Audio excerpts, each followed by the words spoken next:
ممبروں پر بیٹھ کر سیدنا صدیق اکبر کے خلاف مغلظات بکنا، حضرت فاروق اعظم کے خلاف مغلظات بکنا، بلکہ خود شیعہ حضرات کے نمائندوں نے کہا کہ یہ ذاکر اپنا ریٹ بڑھاتے ہیں.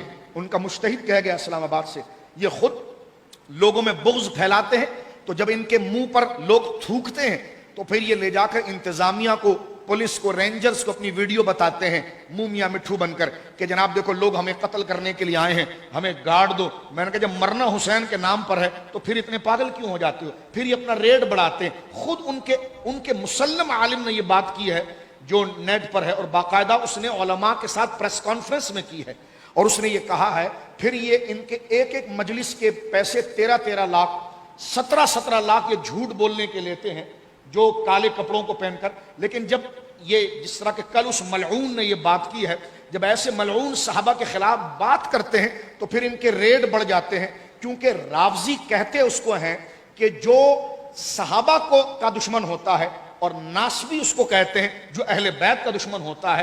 اہل بیت سے پیار کرنے والا رافضی نہیں ہوتا، صحابہ کو گالی دینے والا رافضی ہوتا ہے. تو یہ رافضی وہ لوگ ہیں جو اسلام سے باہر ہیں. پھر یہ ممبر پر بیٹھ کر گندی زبانیں پیش کرتے ہیں اور جھوٹ بنا بنا کر. ہر ایک کی کربلا الگ ہوتی ہے، کسی میں گھوڑا ہوتا ہے، کسی میں اونٹ ہوتا ہے، کسی میں خیمہ جلتا ہے، کسی میں آسمان سے آگ آتی ہے. ہر ایک، کیونکہ ظاہر سی بات ہے جھوٹ بولنا ہے، لوگوں کو رلانا ہے، تو جھوٹ بول بول کر پھر ان کا ریٹ، ان کے خود عالم کہتے ہیں 30 لاکھ اور 35 لاکھ ہو جاتے ہیں. جس پر کل آپ نے اسلام آباد میں اس ملعون ذاکر آصف نامی ملعون کے بارے میں آپ نے دیکھا. اور میں ان جماعت کو، ان تنظیموں کو سلام پیش کرتا ہوں کہ جنہوں نے اہل بیت اور صحابہ کی عزت پر پہرا دیتے ہوئے اس ملعون کی 295A FIR کٹوا کر اب انتظامیہ اور پاکستان کے ریاست زلفی بخاری صاحب اپنے ساتھ شیعوں کو بٹھاتے ہیں، تو اب FIR کر چکی ہے، اس کی گرفتاری کے لیے کوشش کریں. گورنر سندھ اسماعیل صاحب، ہمیں کہا جاتا ہے کہ آپ بھی اس جماعت سے تعلق رکھتے ہیں، تو لہذا ایک عہدے پر آنے کے بعد بندہ نیوٹرل ہوتا ہے، پاکستان کی ناموس پر کام کرتا ہے. لہٰذا ہم اپنی تقریر کو شروع کرتے ہوئے آپ نے دیکھا کہ اہل بیت کا ذکر کیسے ہوا. سنی کو اس بات کی دلیل دینے کی ضرورت نہیں کہ اس کے دل میں مولا علی کی کیا عزت ہے، مقام کیا ہے. تو اب یہ انتظامیہ گورنر سندھ ہو یا جناب وزیر اعظم پاکستان ہو اور DG رینجرز ہوں اور اعلیٰ حساس ادارے ہوں، ان کی یہ ذمہ داری ہے کہ ایسے بندروں اور بھیڑیوں کو اس FIR کے تحت وہ گرفتار کریں اور عدالتیں ان پر مقدمہ چلائیں. اگر یہ درست، اگر ان پر گواہیاں ثابت نہیں ہوتی تو چھوڑ دیا جائے، لیکن جب واضح گواہیاں اور شہود ثابت ہو جائے تو پھر آئین کا، قانون کا مذاق نہ بڑھایا جائے. یہ پاکستان پاکستان رہے، آئین کی بات کریں، چاہے اہل سنت کا کوئی نمائندہ یا اہل تشیع کا کوئی نمائندہ، اگر وہ کسی کی دل آزاری اس اعتبار سے کر دیتا ہے، مقدسات کی توہین کر دیتا ہے، اور اس پر اگر ہمارے آئین کا ہدف سامنے آتا ہے تو اس میں سنی شیعہ کو نہ دیکھا جائے، قانون حرکت میں آئے. یہ توازن ہے. عدالتیں کیوں بنتی ہے، تھانے کیوں بنتے ہیں؟ اگر اس میں فیصلے نہیں ہوں تو لوگ ایک دوسرے کا بدلہ گلی کوچوں میں لینا شروع کریں گے. قانون بنتا اس لیے ہے کہ اپنا غصہ آپ FIR کٹوا کر عدالت تک مقدمہ پہنچا کر ختم کر دیجئے. لہٰذا ان حساس دنوں میں اور ان مقدس دنوں میں، یہ جو 10 دن ہیں مقدس دن ہیں، ہم تفرقہ بازی پر اعتماد نہیں کرتے، نہ یقین کرتے، نہ کبھی ہم نے اس کو ہوا دی، نہ ہمارے بزرگوں کا یہ طریقہ رہا. تو یہ حساس 10 دن جو عاشورہ اور سید الشہداء امام علی مقام کی اور ان کے رفقا کی شہادت، ایسے وقت میں کسی بندر کا کھڑے ہو کر حضرت سیدنا صدیق اکبر اور صحابہ پر تبرہ کرنا، اور اس ابو بکر صدیق پر تبرہ کرنا کہ جو ساری اہل بیت اس کے نواسے ہیں، ان کی اولادوں میں سے ہیں. امام جعفر صادق کہتے ہیں، جو ان کی کتابوں میں بھی ہے، کہ میں قیامت کے دن اپنے باپ علی سے 1 دفعہ پکارا جاؤں گا اور اپنے نانا ابو بکر سے 2 دفعہ پکارا جاؤں گا. میں کہتا ہوں مجھے بتاؤ، جو زبان حضرت ابو بکر کے لیے استعمال کی گئی، حضرت امام جعفر صادق کی روح انور پر کیا گزری ہوگی. حضرت امام باقر، خود ان کی کشف الغمہ صحیح روایت میں موجود ہے کہ حضرت امام باقر رضی اللہ تعالیٰ عنہ سرکار امام پاک سے کسی نے پوچھا کہ یہ تلوار کی جو گرپ ہے، مٹھی جو ہے، اس پر چاندی چڑھانا کیسا ہے کہ اس کو پکڑنے کے لیے تاکہ گرپ مضبوط ہو؟ تو انہوں نے کہا بالکل جائز ہے، کیونکہ صدیق نے بھی ایسا کیا تھا. تو تو اس نے آگے سے پوچھا کہ آپ ابو بکر کو صدیق کہتے ہیں؟ تو کشف الغمہ ان کی گھر کی کتابوں میں موجود ہے. تو حضرت امام جعفر صادق رضی اللہ تعالی امام زین العابدین سید السجاد کے بیٹے امام حسین کے پوتے اور حضرت سیدنا موسیٰ کاظم کے دادا امام جعفر پاک کے والد گرامی، آپ نے فرمایا تیری ماں تجھ پر روئے واللہ و صدیق، واللہ و صدیق، واللہ و صدیق. ہاں خدا کی قسم ابو بکر سب سے بڑے سچے ہیں، سب سے بڑے سچے ہیں، سب سے بڑے سچے. غور کریں. تو اب آپ دیکھیں، میں اہل تشیع سے کہتا ہوں یہ روایت ورنہ نکال کر جلا دی جائے. آپ جان نہیں چھڑا سکتے شیعہ حضرات، آپ جتنا ڈرامہ بازیاں کر لیں. حضرت عثمان غنی کے گھر ہاشمیوں اور فاطمیوں کی اولادیں آئی ہیں. حضرت عمر کے گھر میں سیدہ فاطمہ کی اولاد آئی ہے. حضرت عثمان غنی کے پوتوں میں سیدہ سکینہ جو کربلا کے اندر تھی، سیدہ فاطمہ بنت حسین، یہ دونوں حضرت حسین کی بیٹیاں حضرت عثمان کے پوتوں سے بہائی گئی. شرم آنی چاہیے. جس خاندان میں بندے کی شادی ہو جائے وہ اپنے بہو اور اپنے سسرالیوں کو گندی گالیاں ان کو کافر کہتا ہے. میں نے کہا تم تو انسان کہلانے کے لائق نہیں ہو، ذاکر ملعونو. یہ تو کوئی شریف انسان جس خاندان میں شادی کرتا ہے ان کو سر جھکا کر دیکھتا ہے. تو اہل بیت بنو فاطمہ اور بنو ہاشم کی ایک نہیں، کئی بیٹیاں بنو امیہ اور بنو عدی سیدنا فاروق اعظم، سیدنا ابو بکر صدیق اور سیدنا عثمان غنی کے خاندان میں بہائی گئی. تو شرم کرنی چاہیے اتنے مقدس رشتوں کو ایسی عام زبان میں بیان کیا جائے. اب ان کا کوئی بندر میری بات کو سن کر چڑھ رہا ہوگا کہ آپ نے ہمارے ملعون شیطان ذاکر کو یہ کہہ دیا.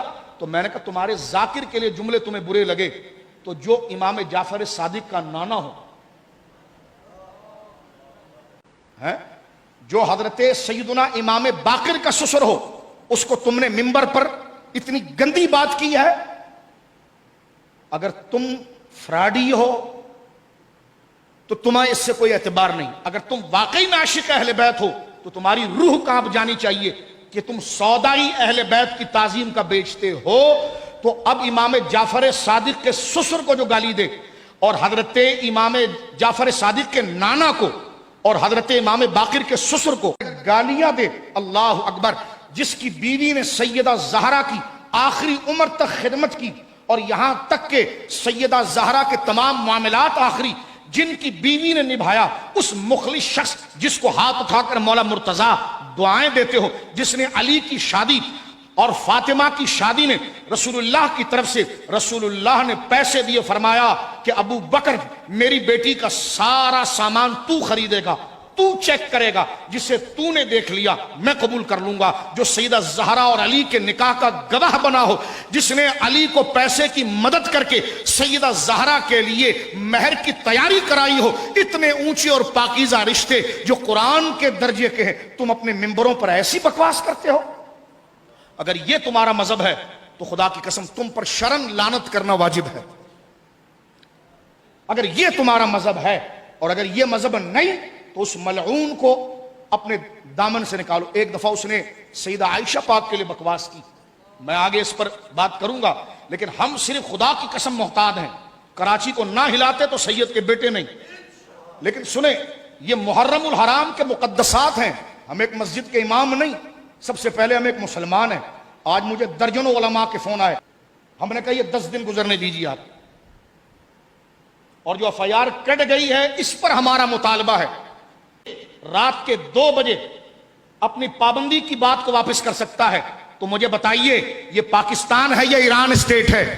ہم فرقہ واریت کو پسند نہیں کرتے، نہ اس کے ہم حامی ہیں، نہ کبھی ہم نے ہوا دی.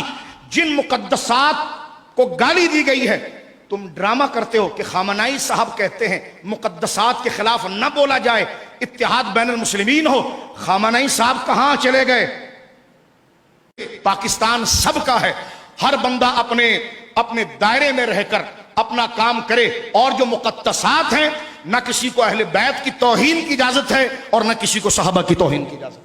لہٰذا آج مولا مرتضیٰ کے یار ہیں وہ اور ان کا یوم ہے. لہٰذا آج کے دن ہم نے ابتدائی گفتگو جو کی ہے، جو پورے پاکستان میں اکثریت جن لوگوں کی ہے اور جو صحابہ اہل بیت دونوں کو مانتے ہیں. تم تو کٹی پتنگ ہو، موقع آتا ہے تو حضرت ابو بکر کہتے ہو، موقع چلا جاتا ہے تو اپنے پر نکالتے ہو. لہٰذا آئے دن ایک ایک کلپ آتا ہے. ایجنسیاں کیا کر رہی ہیں؟ اسلام کو پہلے بھی سب سے بڑا نقصان سنی شیعہ لڑائی سے ہوا ہے. اس پاکستان کے خلاف جو سازشیں ہو رہی ہیں، ادھر اسرائیل کا مسئلہ، ادھر کشمیر کا مسئلہ ہمارے سروں کے اوپر کھڑا ہے. ہم اس ملک میں اتحاد کے لیے ہر قسم کی جو قربانی دینے تیار ہیں، لیکن مقدسات کا احترام کیا جائے. جب اداروں کا احترام ہے، جب فوج کے خلاف ایک لفظ نہیں کہا جا سکتا اور نہیں کہنا چاہیے، اداروں کے خلاف ایک لفظ نہیں کہا جا سکتا اور نہیں کہنا چاہیے، عدالتوں کے خلاف ایک لفظ نہیں کہا جا سکتا اور نہیں کہنا چاہیے. یہ مقدس ادارے ہیں جس پر اعتماد اور ایک ترازو کے مانند ہیں. اس کو اگر چھوڑ دیا جائے تو شرازہ منتشر ہو جائے گا. تو یہ ادارے بہت نیچے ہیں. یہ وطن تو بنائی صحابہ اور اہل بیت کے لیے تھا. اگر اس وطن میں ان کو گالی دینے والے لوگ ہو جائیں تو لہٰذا قانون یہ ہوتا ہے کہ جناب اگر کتا باولا ہو جائے تو اس باولے کتے کو ختم کر کے اگر لوگوں کو بچا لیا جائے تو پھر اس باولے کتے کو ہٹا دیا جاتا ہے. اس لیے فورسز ہوتی ہیں، اس لیے ایف آئی آرز ہوتی ہیں، اسی لیے رینجرز اور فوج ہوتی ہے کہ جو ضرر دینے والے بلیک شپ اور گودڑیوں میں جو کھٹمل اور جو گھسے ہوئے ان کو ہٹا کر اگر آپ پوری قوم کو بچا لیں، یہی ذمہ داری اداروں کی ہوتی ہے. ہم اہل سنت و جماعت جو پرامن ہیں، جو فرقہ واریت پر اعتماد نہیں کرتے، اس کا کبھی ساتھ نہیں دیتے، کبھی اس سازش کا شکار نہیں ہوتے. ٹارگٹ کلنگ، غیر قانونی کسی کو قتل و غارت گری کرنا، کسی سے ہمارا فقہ یا مسلک کا اختلاف ہے، اس کے قتل کرنے کو ہم صحیح نہیں سمجھتے، نہ کبھی اس کا فتویٰ دیتے ہیں، نہ ہمارے بزرگوں نے کبھی اس کو روا رکھا. جو اس میں شامل رہا نہ کبھی ہم اشارتاً بھی اس کے اعلی کار بنے. ہم اس کو پسند نہیں کرتے، اس لیے کہ ہم پاکستانی ہیں اور یہ وطن اسلام کے نام پر لیا گیا ہے. تو لہٰذا اس ملعون ذاکر کو فی الفور گرفتار کیا جائے. کیا آپ اس کے لیے تیار ہیں؟